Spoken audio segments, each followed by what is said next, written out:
But above that, it is really just an opportunity to do something here that I believe would be groundbreaking. It would be great, and it's groundbreaking. Listen to me, and look at me when I tell you this with all honesty.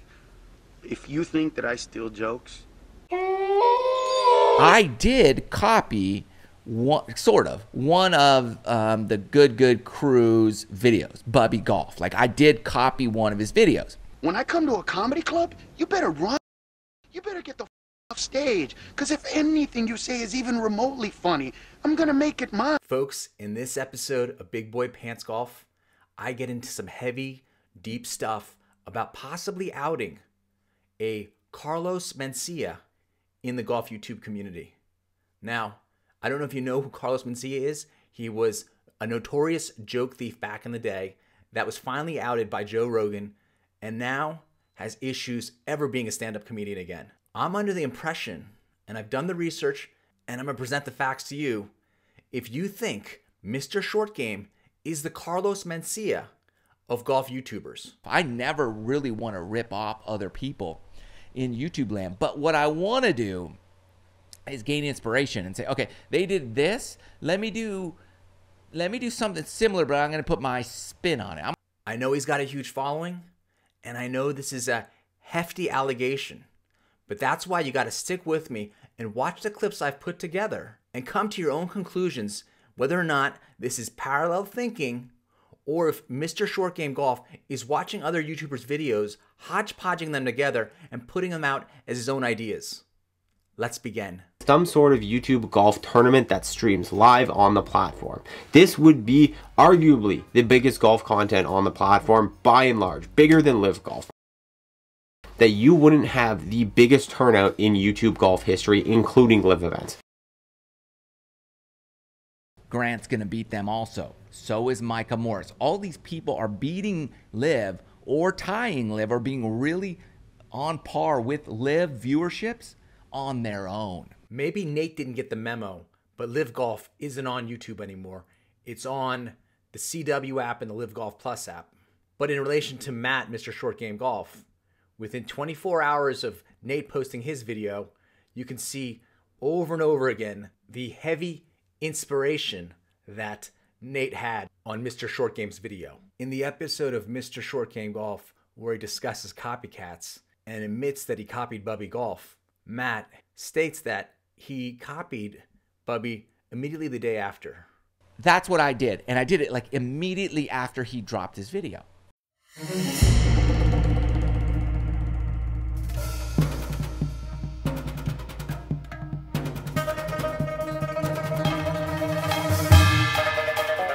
Now let's start going through the similarities between my video and the video of Nate Edwardson, both of which dropped the day before Mr. Short Game Golf Matt did his podcast, and see how many similarities are in his video with the two videos that we had put out, again, the day before. If I were to copy another video.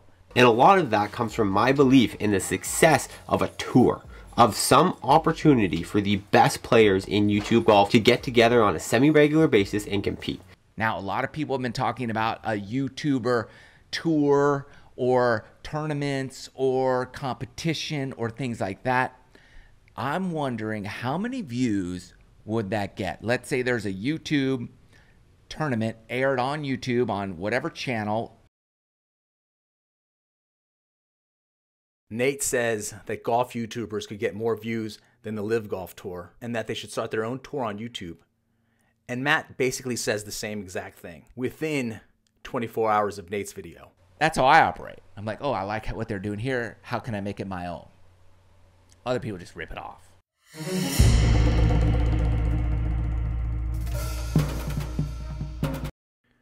Matt now goes through the viewership figures of the Live Golf Tour at Mayakoba. That they posted that they had 3.2 million viewers across all platforms for the weekend. In reality, Live reported 3.2 million viewers for the entire event over the 3 days. And what's interesting is that Matt leaves out the paragraph of Liv's report also stated an average linear viewership domestically in the United States of more than 537,000, which it claims is more than the current season viewership average of the MLS at 343,000, NHL at 373,000, and the 2023 Australian Open men's tennis final at 439,000. I am an analytic nerd. When Liv provides some context as to their numbers in relation to other sports, based on this average linear metrics, suddenly Liv doesn't seem to be in so much trouble, but it seems like it's well on its way and taking the baby steps necessary to be successful in the future.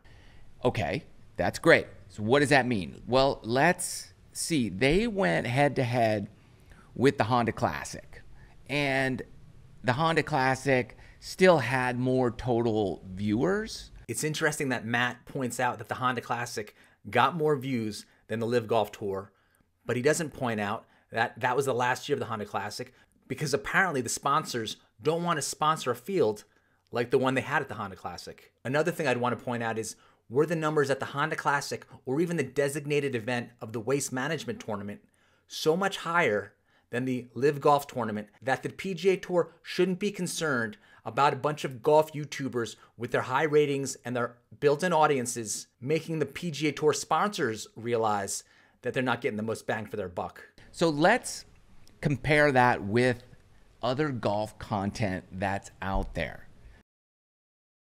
I know for me, Mr. Short Game, well, that's about how many total views I got for the month of February.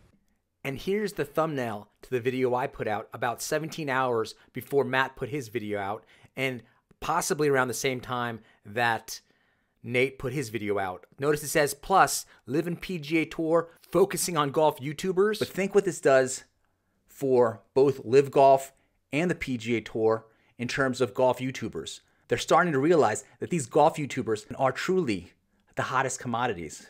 I know that Rick Shields, he's getting 10 to 15 million views per month. Live Golf and the PGA Tour should now be actively looking for the most popular golf YouTubers to actually join in their events like the AT&T Pebble Beach Pro-Am. Allowed fans to come in and play, and Pro-Am, like a Pro-Am style format. If you're gonna kind of rip someone's up, give them credit. Hey Matt, how about giving some of that credit? It's Big Boy Pants Golf, YouTube's hottest golf channel.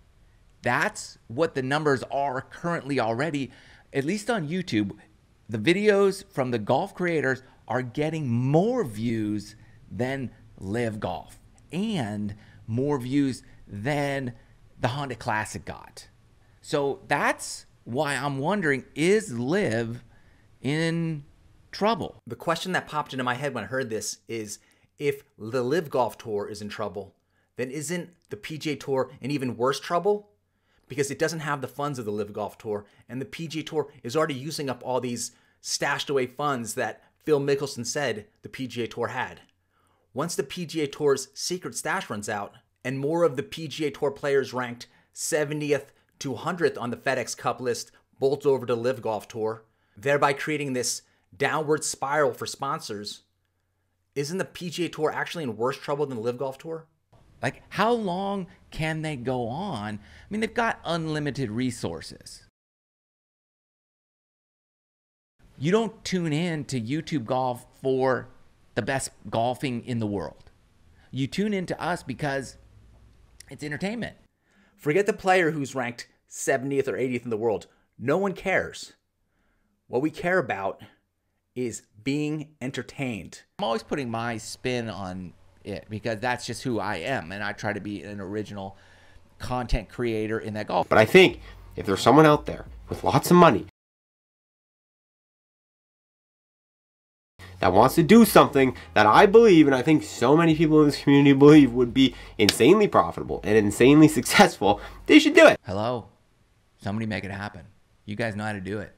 You event coordinators, coordinate that sucker. You will see the true power of what I know from being on the inside and kind of covering this stuff for the last few months. And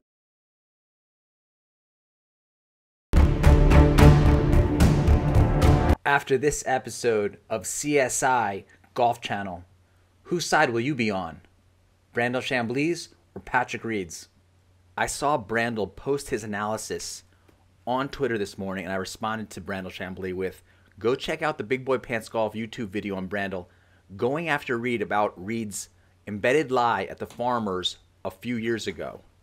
Brandel goes full CSI Vegas after stating that none of the actual rules officials on the scene had an issue with Reed's drop. From the camera angle and Brandel Chambly's CSI golf investigation. Yes, it's possible that Mr. Short Game Golf and I both had parallel thinking about the CSI reference. But for the record, my parallel thinking came first. Here's the times. Mine is 6 hours ago. His video is 4 hours ago. Hence, I'm under the impression that Mr. Short Game Golf read my tweet.